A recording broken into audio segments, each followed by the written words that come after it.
খালেদা জিয়ার অসুস্থতায় আমি অত্যন্ত উদ্বিগ্ন।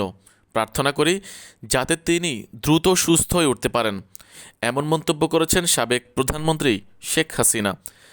বাংলাদেশের সাবেক প্রধানমন্ত্রী ও আওয়ামী লীগ সভাপতি শেখ হাসিনা, যিনি বর্তমানে দিল্লিতে নির্বাসনে আছেন, তিনি হাসপাতালে চিকিৎসাধীন বিএনপি চেয়ারপারসন বেগম খালেদা জিয়ার স্বাস্থ্যের অবনতিতে গভীর উদ্বেগ প্রকাশ করেছেন বলে ভারতীয় গণমাধ্যম সংবাদ প্রকাশ করেছে।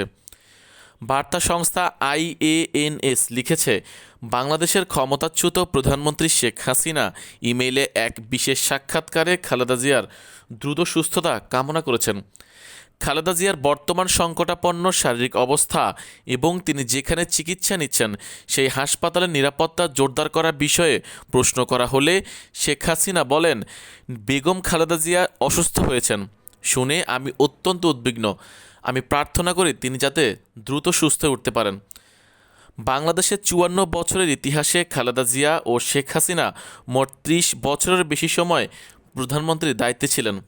২০২৪ সালে গণঅভ্যুত্থানে শেখ হাসিনার টানা ১৫ বছরের শাসনের অবসান হয় এবং তিনি ভারতে পালিয়ে যান। অন্যদিকে সেই পরিবর্তিত পরিস্থিতিতে খালেদা জিয়ার পুরোপুরি মুক্তি মেলে এবং দুর্নীতি মামলার দায় থেকেও আদালত তাকে খালাস দেয়। তবে আন্দোলন দমাতে মানবতা বিরোধী অপরাধের মামলায় দোষী সাব্যস্ত করে আন্তর্জাতিক অপরাধ ট্রাইব্যুনাল শেখ হাসিনাকে মৃত্যুদণ্ড দিয়েছে।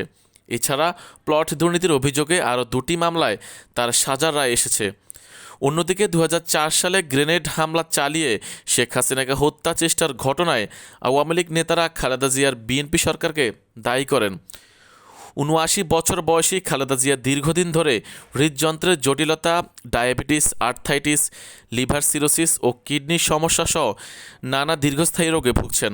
গত ২৩ নভেম্বর স্বাস্থ্য পরীক্ষার জন্য ঢাকার এভারকেয়ার হাসপাতালে নেওয়া হলে তার ফুসফুসে সংক্রমণ ধরা পড়ে। তখন থেকে তিনি সিসিইউতে ভর্তি আছেন এবং তার অবস্থা সংকটজনক বলে বিএনপি নেতারা জানিয়েছেন।